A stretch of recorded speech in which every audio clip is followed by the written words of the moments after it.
रुक जाओ।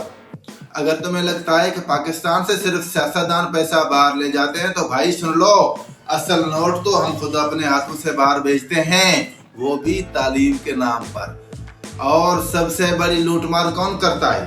लंदन में बैठे हुए गेमरेज वाले, जो हमारी पढ़ाई कम और हमारा माल ज्यादा लूट लेते हैं। यार बात सुनो, पाकिस्तान में जब कोई बच्चा कहता है कि मैं ओ लेवल या IGCSE कर रहा हूँ, तो घर वाले ऐसे खुश होते हैं जैसे नासा उन्हें मरीख जाने का वीजा दे रहा हो। लेकिन असल रॉकेट तो हमारी जेब से उड़ता है। पहले जरा ये गुत्थी सुलझा लो कि पूरा IGCSE का नाम international journal certificate of secondary education है क्या? चलो आपको बताते हैं। एक औसत ओ लेवल का एक मजमून तकरीबन 30 से 35 हजार रुपए। 8 मज़ामीन रख लो तो पैकेज 2,40,000 से 2,80,000 तक का मीठा मीठा बन जाता है। और इम्तिहान बच्चा यहाँ बैठता है, सेंटर भी यहाँ होता है। बस पैसे ऐसे उड़ते हैं जैसे हम लंदन की चाय बनाने वाली कंपनी के शेयर होल्डर हों।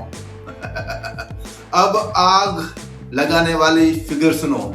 मीडिया रिपोर्ट्स के मुताबिक हर साल सिर्फ ओ लेवल और IGCSE के फीस में तकरीबन 40 से 50 अरब रुपए पाकिस्तान से सीधा बाहर चले जाते हैं।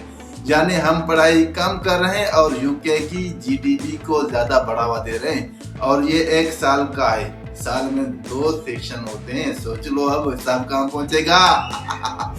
हमारा हायर एजुकेशन कमीशन पूरे साल में 6-7 अरब मांगते मांगते थक जाता है।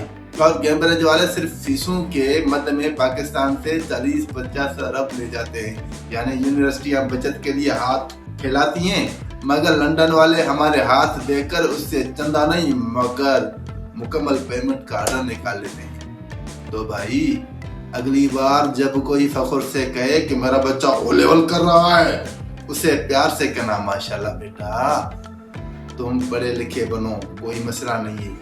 बस ये बताओ कि तुम पढ़ाई कर रहे हो या इंग्लैंड के कर्जे उतार रहे हो। चलो चलता हूं मैं, फिर मिलेंगे अगले वीडियो में। तब तक देखते रहिए हमारा ये चैनल।